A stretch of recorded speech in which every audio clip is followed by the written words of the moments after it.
Ok, 3, 2. Amo el canto del censontle, pájaro de 400 voces. Amo el color del jade y el perfume embriagante de las flores. Pero amo más a mi hermano, el hombre, Nezahualcóyotl. Desde Tijuana, la gran metrópoli del noroeste, un saludo para todos ustedes, a nombre de Pasteurizadora Jersey del Noroeste, que alimenta a Tijuana desde 1926. Pasteurizadora Jersey del Noroeste produce, para orgullo de los tijuanenses, una de las mejores leches que se consumen en el continente. Calidad certificada por prestigiados laboratorios de los Estados Unidos. De tal manera que es un producto que nos enorgullece a los tijuanenses, puesto que alimenta a Tijuana desde 1926, repitiendo, y es una de las mejores leches que se producen en el país. Un saludo también para ustedes de Zapatería Las 3B, que en 1928 se estableció en Tijuana para satisfacer una de las grandes necesidades que tenían las familias de Tijuana. Calzado producido en el país, calzado que pudo satisfacer las necesidades de todas las familias, puesto que surtía a las familias de zapatos para los adultos, para mujer, para hombre, para los niños. Y actualmente está ofreciendo el mejor calzado para niños. Calzado hecho con materiales naturales, no sintéticos. El corte de legítima piel. Las suelas de legítima baqueta. De tal manera que las familias pueden tener la seguridad de que habrán de proveer a sus hijos de calzado duradero, no calzado sintético venido de Oriente y que su duración es muy relativa. Bien, pues damos principio. ¿Cómo vas a dar principio, un saludo, Luis? ¿Y vidriera Martín del Campo? Eso te corresponde. ¿Verdad? Llegamos a ustedes también gracias a Hugo Martín del Campo y la vidriera que inició como Baja California, ahora es Vidrieros Martín del Campo, y le mandamos un saludo muy especial a ese tu compañero chaparrito, estatura bien pequeña pero grandes en todo lo que cabe, don Luis Franco Prado. Pues es de tu tamaño, físicamente es un chaparrito buena onda. Le mandamos un saludo a Vidriera Martín del Campo y te tengo noticias. A ver. Le vamos a mandar un saludo a La Sinaloense, que es un restaurante que está en el área de San Diego. Y resulta que nos dijo Friné Newman, es una bellísima persona que nos atendió ayer, que nos iba a ver, que nos iba a escuchar y que le mandáramos saludos. Ellos están en el teléfono 6 área 619-933-2992 y el domicilio es 9410 Apple Street Suite en Spring Valley.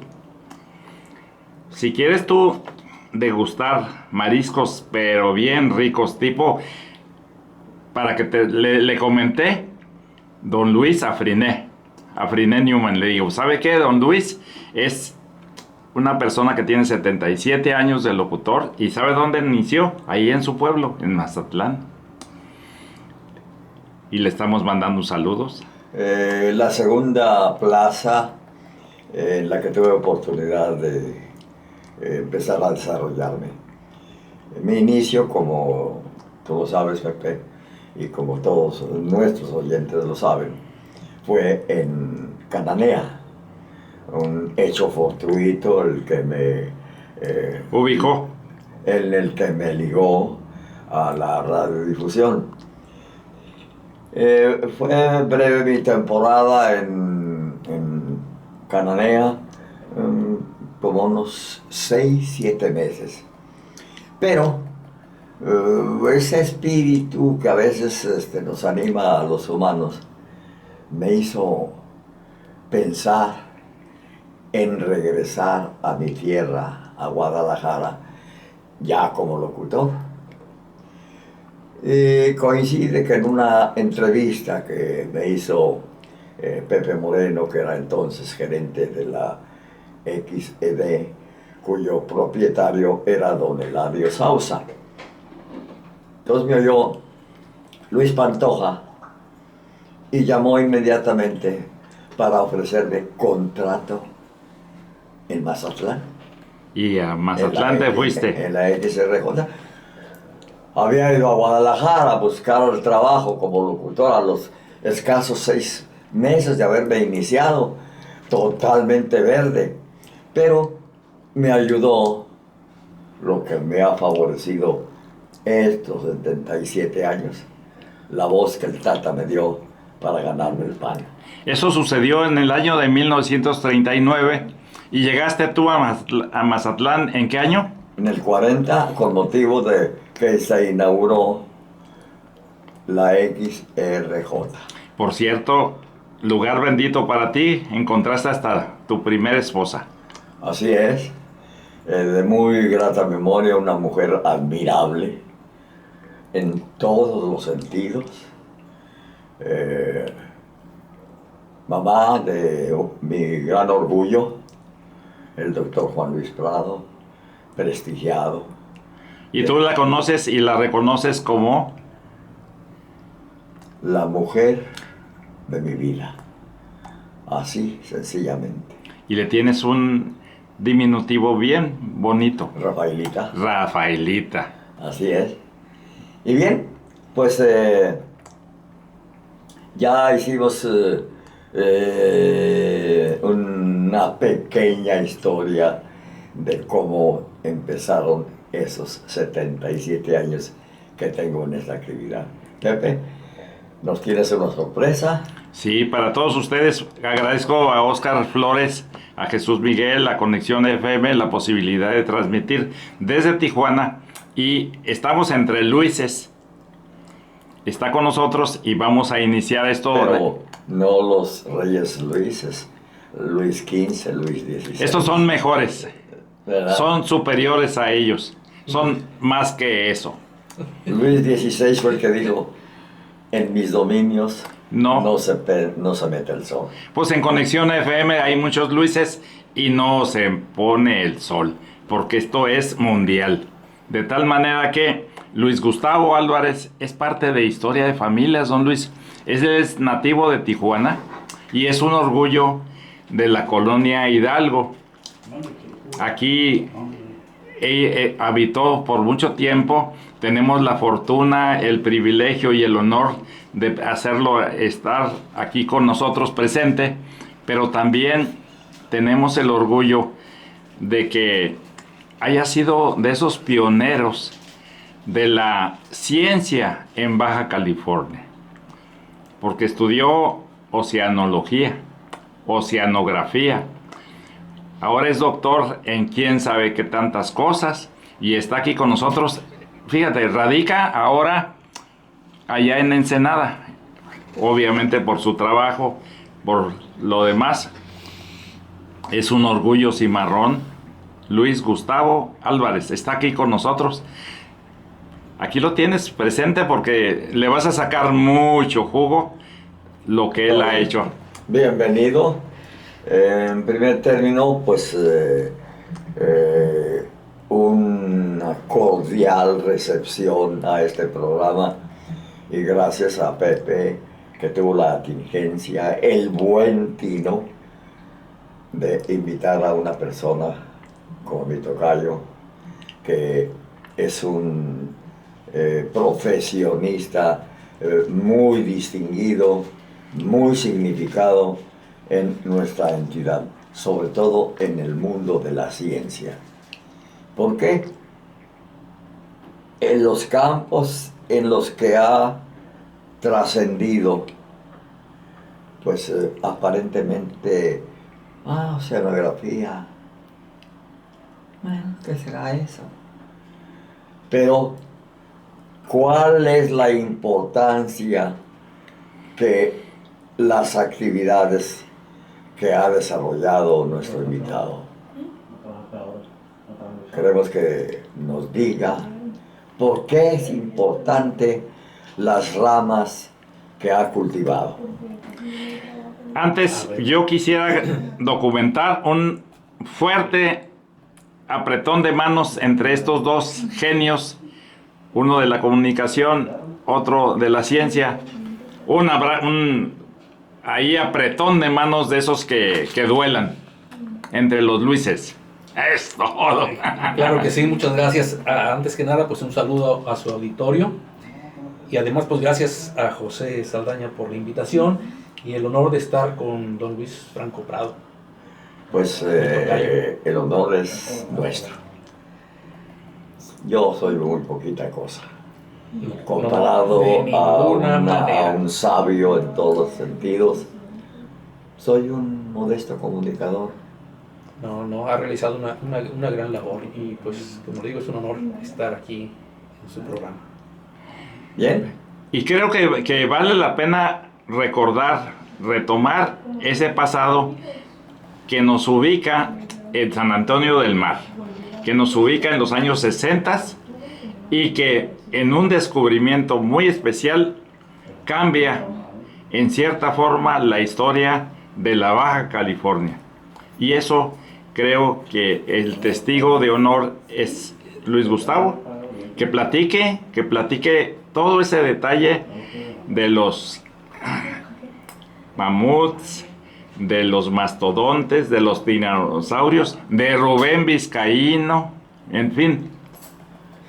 Sí, claro que sí, con mucho gusto, y también me va a dar mucho gusto contradecirte, José, en algunas cosas. Me cuelga tantos adornos, José, es muy amable, pero unas precisiones para que lleguemos a la situación esta del famoso mastodonte y el profesor Vizcaíno, en este marco de las vizcaínadas, algo así se llama, ¿no? Las jornadas vizcaínas. Jornadas vizcaínas. Adelante, qué Los bueno. muchachos le dicen las vizcaínadas. Yo originalmente soy del estado de Jalisco, de Talpa de Allende, Jalisco. De muy chico me vine a Tijuana. Entonces Tijuana pues fue mi segunda patria. Digo, mi segundo terruño. Hice la primaria en la escuela 1 de Mayo, que se llamaba Alba Roja en el turno matutino. Y siguiendo con Mayo, pues la secundaria en la escuela 5 de Mayo, en la colonia Libertad, en donde pues tuve el gusto de conocer a José Saldaña y a muchos amigos de Tijuana. Incursioné a la universidad desde la preparatoria.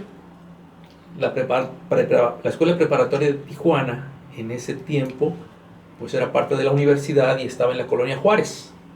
Entonces ahí continuamos con José como condiscípulo y conocimos ahí al profesor Vizcaíno.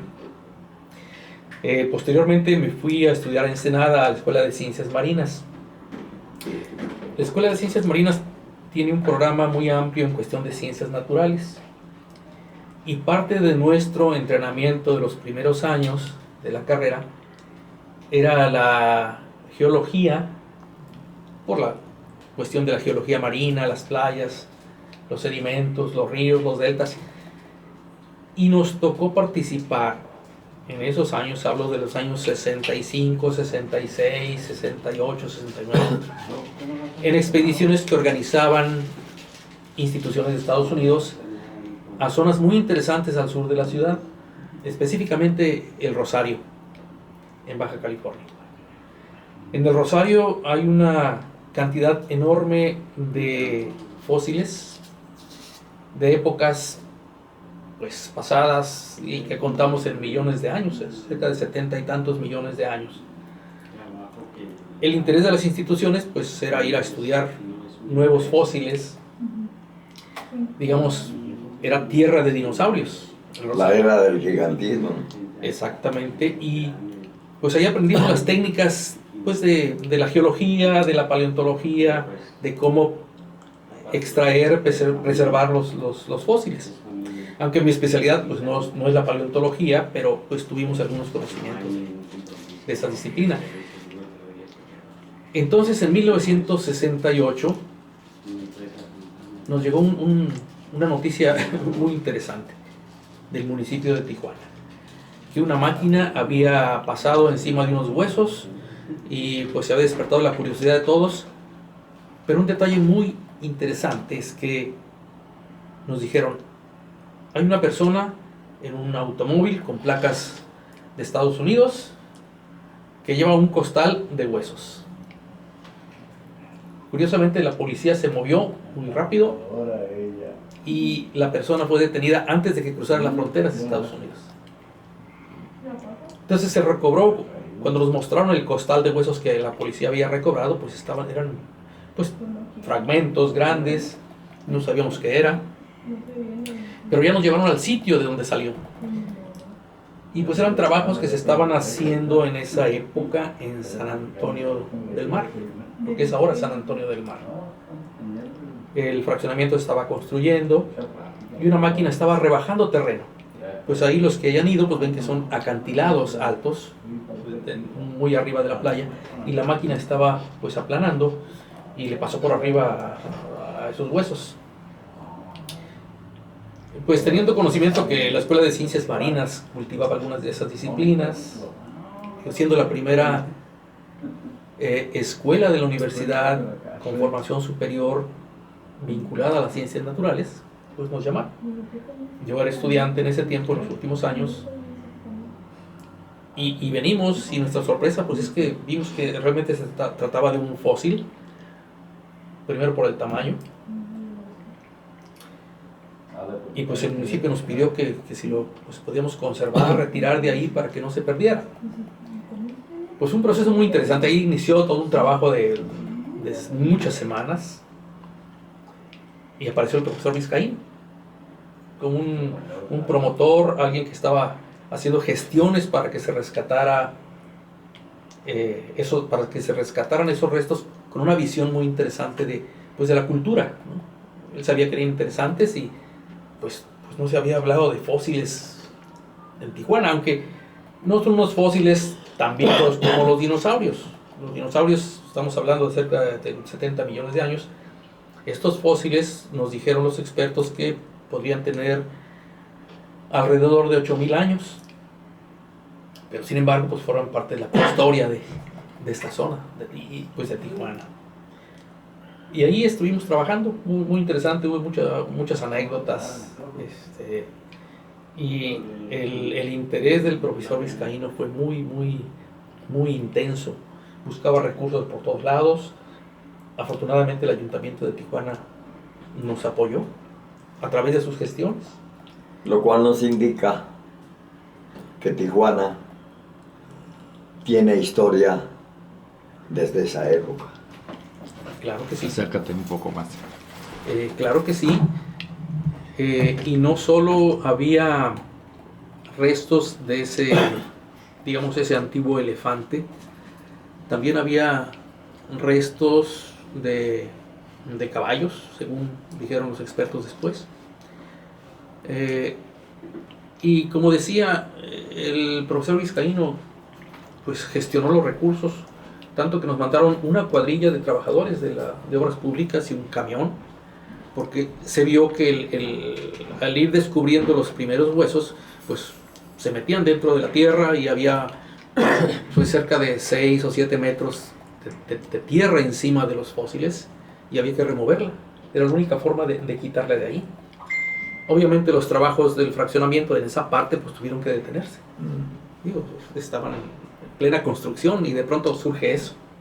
Y pues como sucede en muchos lugares, pues, se detienen las obras para permitir que se extraigan esos restos. Y despertó el interés de la ciudadanía, los diarios dieron noticias y empezamos los trabajos. Hubo una participación muy entusiasta de Mario Reyes, que ahora está en la UABC, muy entusiasta también de aquí de Tijuana.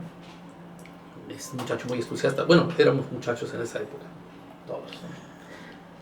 Me viene la idea de la ingratitud para con Tijuana y su historia de quienes no conservaron esa área como punto histórico de nuestra ciudad, de nuestra Baja California.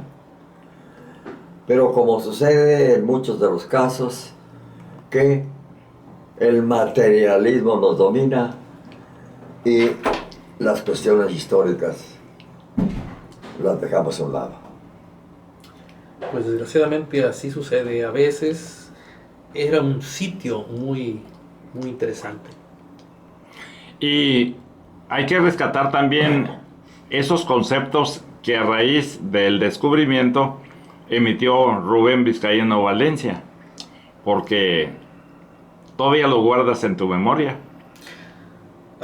Pues sí, hay muchas, como decía, hay muchas anécdotas. Yo creo que esta obra, el rescate, se debe en buena medida a las gestiones y el esfuerzo de don Rubén Vizcaíno. Recuerdo que inclusive, bueno, se emocionaba tanto.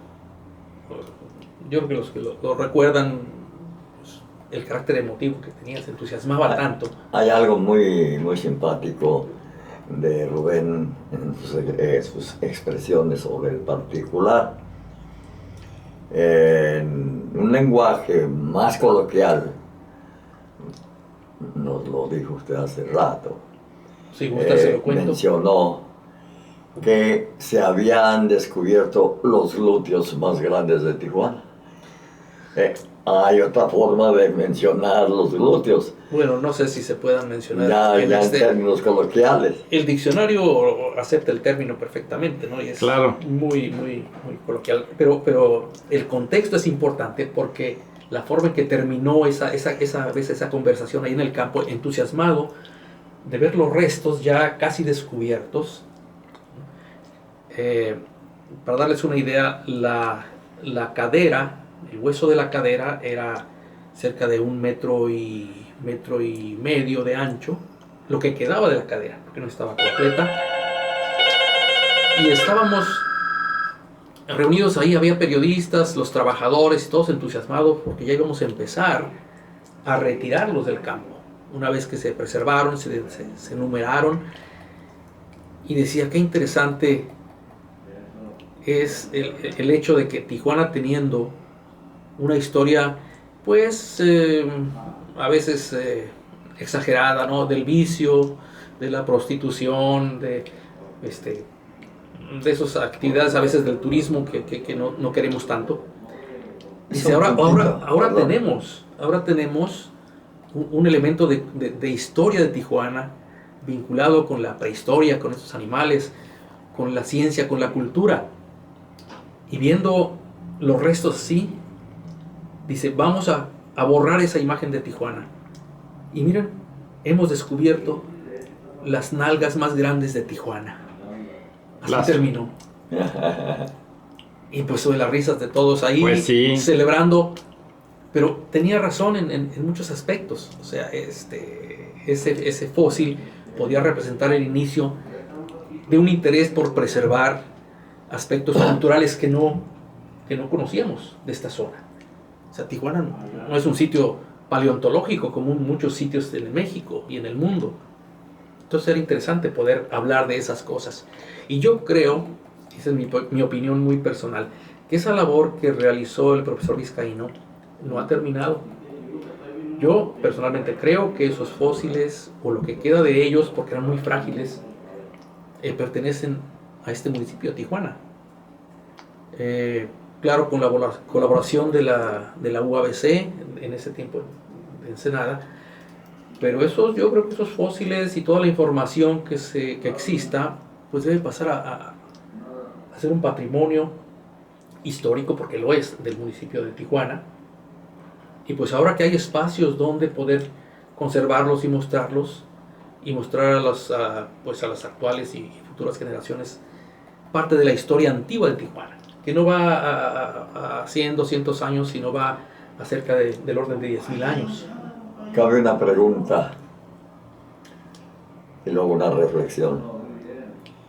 ¿Qué tanto sabemos los tijuanenses sobre ese hecho histórico, ese descubrimiento histórico que sitúa a Tijuana en su historia miles de años atrás? Y ahora una reflexión. ¿Por qué razón ese afán de destruir los cimientos que pueden constituir la historia de Tijuana? Hay casos muy concretos.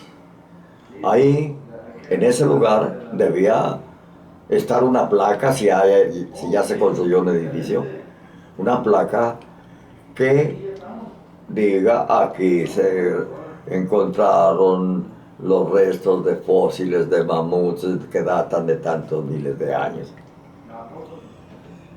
Otros ejemplos que van a modo con lo que estoy expresando. En Tijuana se construyeron 2 aviones, el Baja California 1 y el Baja California 2.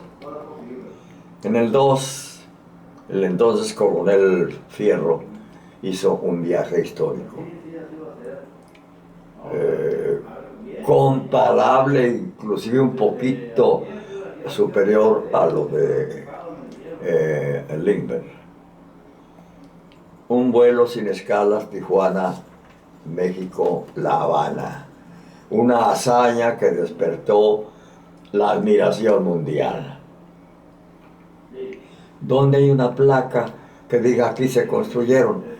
En la Avenida México, a espaldas, hay una calle corta, hay una esquina donde se construyó el fuselaje del Baja California 2. No hay una placa conmemorativa que diga aquí se construyó el fuselaje del Baja California 2. Otro ejemplo lastimoso que duele: el monumento a la raza, el monumento a la nacionalidad. ¿Por qué lo destruyeron? ¿Por qué? Donde estaba hay un espacio vacío. Ni siquiera sustituyeron con algo que relacionara la historia de Tijuana. Entonces, ¿por qué razón, repito, no existe un reconocimiento material con una placa conmemorativa que diga aquí hay testimonio de la historia de Tijuana que arranca hace tantos miles de años? Pues todas estas cuestiones están por ser respondidas en unos minutos. Vamos a una pausa. Oscar Flores nos dice tiempo y volvemos. Está usted en sintonía de esta semana con don Luis Franco Prado y sus amigos, entre ellos yo, José Saldaña Rico, y está con nosotros invitado Luis Gustavo Álvarez desde Ensenada. Volvemos.